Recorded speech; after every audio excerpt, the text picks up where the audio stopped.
On the devastation and heartache, there are also stories of hope and survival. A woman rescued from a tree 15 miles from where floodwaters swept her away is now in the hospital tonight recovering. Folks who live nearby spotted her from their deck and called rescue crews for help.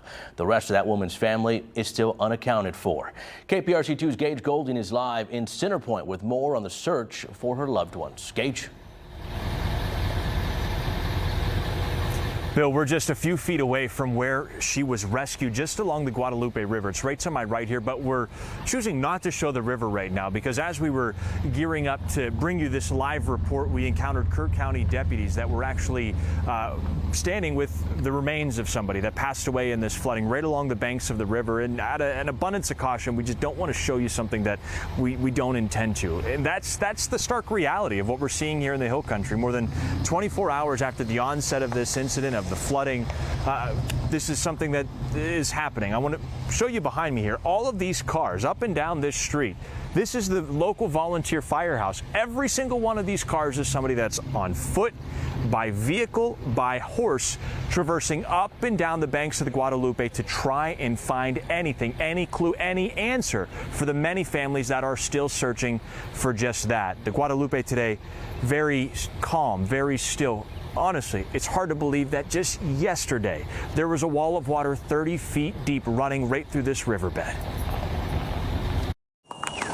A daring rescue in the raging flash flood waters of the Guadalupe River. The now viral moment playing out in Carl Jeter's backyard in Center Point. What did you hear that drew your attention over there? What was she saying? She was screaming, help, help, help. Devin Smith has already been hanging on here for hours. She, along with her mom, dad, aunt, uncle, and sister, were camping along the river in Kerrville.